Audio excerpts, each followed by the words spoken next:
आज के इस बढ़ते टेक्नोलॉजी भरी दुनिया में 100 साल होने के बाद भी आज अगर वो इस दुनिया में होते तो भी वो दुनिया के सबसे रईस और पावरफुल आदमियों में से एक होते। वो आदमी अपनी ज़िंदगी में ऐसा क्या काम किया जो अपने पीछे इतना बड़ा साम्राज्य बिल्ड कर दिया। वो आदमी था कौन जिसके ऊपर पैसा लगाने के लिए सारे बैंक खड़े थे। वो आदमी था कौन जिसका वेल्थ यूएस के जीडीपी का 3% तक था, जिसके साथ लाखों लोग काम कर रहे थे। उस वक्त पर दुनिया की सबसे बड़ी कंपनियों में से एक स्टैंडर्ड ऑयल भी था और हम उसके फाउंडर जेडीआर के बारे में बात कर रहे हैं। जॉन डी रॉकफेलर का बचपन में $100,000 कमाने का सपना था, जो कि 1937 में 98 साल की उम्र में उनके मौत के वक्त पर उनके पास लगभग $1.4 बिलियन थे, जो कि उनके बचपन के सपने से कहीं ज़्यादा था। तो वो अपनी ज़िंदगी में ऐसा क्या काम किए जो उनको इतना बड़ा पोजीशन, पावर और पैसा बना कर दिए। तो चलिए जानते हैं।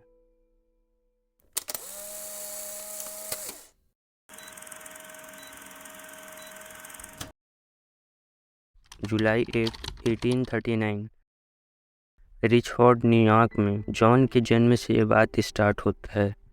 उनके पिता होम्योपैथिक दवाई के नाम से लोगों को सामान बेचकर ठगने का काम करते थे, जिनकी वजह से उनको ज़्यादातर वक्त एक जगह से दूसरी जगह ट्रैवलिंग में ही हो जाता था। अब उनके घर में सबसे बड़ी उनकी माँ बसती थी, जो सारा काम करती और पैसों के मामलों में हर एक पैसे का हिसाब रखती, जिसको देख जल्द ही रॉकफेलर की भी ये हैबिट में आ गई, जहाँ पर अपने रखे पैसे को कैसे ट्रैक और मल्टीप्लाई करे। और बहुत कम उम्र में ये क्वालिटी उनके अंदर बनना स्टार्ट हो गया था।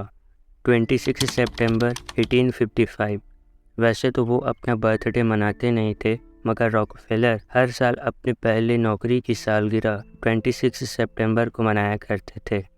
उनका पहला जॉब क्लीवलैंड के मर्चेंट कंपनी हेविट और टाटल ने 16 साल के जॉन को बुक कीपिंग के लिए रखा था, जहाँ पर उनको दिन में 50 सेंट मिलते थे। ये काम से जॉन को बहुत कुछ सीखने को मिला। वो वहाँ पर अपने लिए अकाउंट बुक भी बना कर रखे थे, जहाँ पर वो अपने हर एक पैसा का हिसाब रखते। और ये एनालॉग, जिसे हम आज के बिजनेस के वर्ल्ड में कैश फ्लो स्टेटमेंट कहते हैं, ये अपनी इस आदत को अपने जीवन की अंतिम दिनों तक बनाकर रखे थे। जॉब करने के 2 साल के बाद उन्होंने अपना बिजनेस खोलने का सोची और 1859 में उनके अच्छे रेपुटेशन के चलते $4,000 का लोन भी उन्हें मिल गया, जो उस टाइम के हिसाब से बहुत बड़ा अमाउंट था। जॉन ट्रेडिंग का काम स्टार्ट किए, जहां पर वो अनाज और बाकी रोज़मर्रा की चीज़ें बेचा करते थे। उनके बिजनेस के पहले साल में ही वो $500,000 तक सेल लेके गए, जिसमें उनका एक बहुत ही छोटा सा कमीशन था। फिर भी वो बहुत बड़ी सक्सेस थी उनके लिए, जिसके चलते सिर्फ 18 साल के जॉन के पीछे क्लीवलैंड के सभी बैंक लोन देने के लिए खड़े थे। उसके बाद कुछ अलग हुआ जो उनकी पूरी ज़िंदगी बदल कर रख दी। क्लीवलैंड से 100 माइल दूर ईस्ट में अमेरिका का पहला ऑयल वेल मिला। ये एक नया मार्केट था जो कि अपने शुरुआती दौर में था। तब पेंसिल्वेनिया ऑयल कंपनी, जो कि साल में 4500 गैलन ऑयल प्रोड्यूस किया करते थे। ये वो वक्त था जब ऑयल की डिमांड उस कदर नहीं थी जैसे आज है। न ही उस वक्त पर गाड़ियों का भी इन्वेंट नहीं हुआ था, लेकिन फिर भी ऑयल का प्रोसेस किया जाता था केरोसिन में, क्योंकि वो हर घर की ज़रूरत था लैम्प जलाने के लिए। जॉन को ये रियलाइज़ हो चुका था कि ये बिजनेस उन्हें ह्यूज प्रॉफिट दे सकता है, लेकिन फिर भी वो ऑयल ड्रिलिंग के लिए ना जाकर ऑयल रिफाइनरी में फोकस की। उस वक्त पर उनके पास 2 ऑप्शन थे, ड्रिलिंग का और रिफाइनरीज का, क्योंकि वो ऐसे लोग को जानते थे जो ऑयल स्टिकिंग में बस्ट हो गए। ऑयल नहीं मिला क्योंकि वो रिस्क से भरा काम था, इसके चलते वो दूसरों को ये मेहनत वाला काम करने के लिए दिए, और जब ऑयल मिला तब उनसे वो ऑयल खरीद कर अपने रिफाइनरीज का काम करते गए। जॉन फिर भी इंतज़ार करते रहे 1863 में, जब तक गवर्नमेंट ने रेल नहीं बनवा दिए जो कि कनेक्ट करता था ऑयल वाली जगह पेंसिल्वेनिया को क्लीवलैंड से। और जब रेल लाइन बनकर तैयार हुआ तब जॉन के साथ काम करने के लिए बहुत सारे पार्टनर और बैंक पहले से थे। फिर उन्होंने अपना काम करना शुरू किया। वो पहले केमिस्ट और इंजीनियरिंग की टीम बनाई जिनका काम रिफाइनरी के प्रोसेस को ऑप्टिमाइज करना, इसके अलावा रिफाइनरी से निकलने वाले बाय प्रोडक्ट का यूज़ पता करना था। क्लीवलैंड में शुरुआत के वक्त पर ऑयल का रिफाइनरी के काम में सिर्फ 60% एफिशिएंसी हुआ करता था। जॉन ने उसकी एफिशिएंसी को इंक्रीज करने के अलावा उससे बनने वाले बाय प्रोडक्ट को भी सेल किया, जैसे पैराफिन वैक्स, टार के रूप में। सिर्फ 2 साल के अंदर में ही वो अपने रिफाइनरी के बिजनेस को $70,000 से भी ज़्यादा का लेके गए। लेकिन जॉन वहाँ पर रुके नहीं। बात है 1865 का, जब उनकी रिफाइनरी बिजनेस के 26 कॉम्पिटिटर भी थे, जिसके 5 सालों के अंदर में ही खरीदते चले गए। और ये वो टाइम था जब बिजनेस को एक्वायर करने का प्रोसेस वो इतने स्पीड से किए कि हर महीने वो 3 से 4 रिफाइनरीज खरीदते गए। और वो जल्द ही इतना बड़ा हो गया था कि उसको पार्टनरशिप फर्म में चलाना बहुत ही मुश्किल हो गया था। इसलिए 1870 में उसको स्टैंडर्ड ऑयल के नाम से कंपनी रजिस्टर्ड किया गया।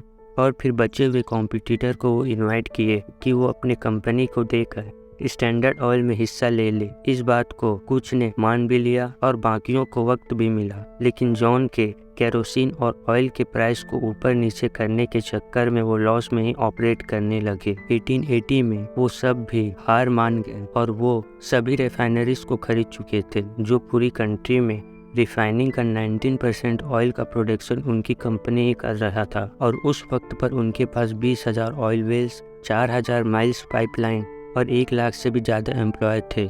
उस पॉइंट पर रॉकफेलर इतना पावरफुल बन चुके थे, जैसा कि उन्होंने रेलवे कंपनी के ओनर को भी अपने पास बुलवाया ताकि वो ट्रेन का यूज़ करने के लिए उनसे बार्गेन कर सके। और ये बात बिजनेस वर्ल्ड के लिए बहुत ही बड़ी दिक्कत देने वाली बात थी, क्योंकि उस टाइम पर ज़्यादातर छोटे मोटे जितने भी इंडस्ट्री थे अपने गुड्स को ट्रांसपोर्ट करने के लिए ट्रेन का ही यूज़ करते थे, जो थोड़ा कॉस्टली होता था। लेकिन जॉन के ट्रांसपोर्टेशन में अपने इस तरह की मोनोपोली बिहेवियर के चलते बाकी इंडस्ट्री और बिजनेस में खौफ आया और सभी बिजनेसमैन, पॉलिटिशियन, मीडिया मिलकर स्टैंडर्ड ऑयल के ऊपर अटैक करने लगे। और कुछ सालों के बाद उनके मोनोपोली ऑयल इंडस्ट्री में टूटने लगी, क्योंकि रशिया और एशिया जैसे कंट्री में भी ऑयल मिलने लगे थे।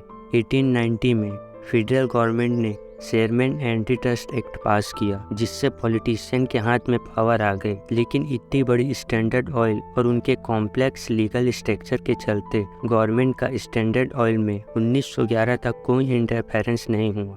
20 सालों के बाद, उस वक्त जब जॉन का कंपनी में एक्टिविटी भी उतना ध्यान नहीं रहा, क्योंकि वो उस वक्त 20 साल तक उसे चला चुके थे, जिसमें वो $500 बिलियन से ज़्यादा सिर्फ डिविडेंड निकाल चुके थे। कुछ एस्टिमेटेड के हिसाब से स्टैंडर्ड ऑयल का वर्थ लगभग $1 ट्रिलियन था।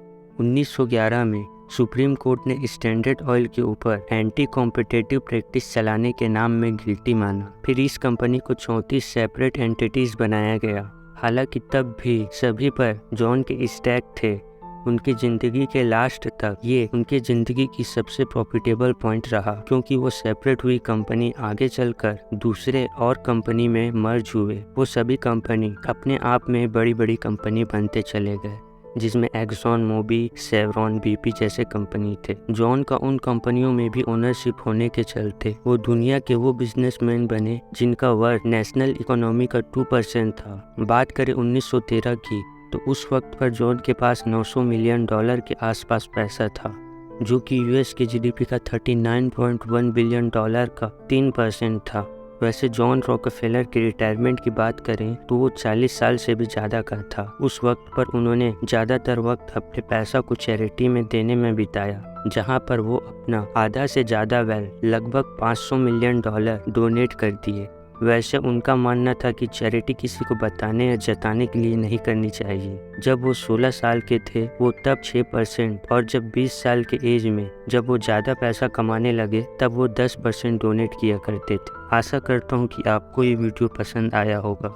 चलिए फिर मिलते हैं, तब तक से आप अपना ध्यान रखिए, मुस्कुराते रहिए और आगे बढ़ते रहिए।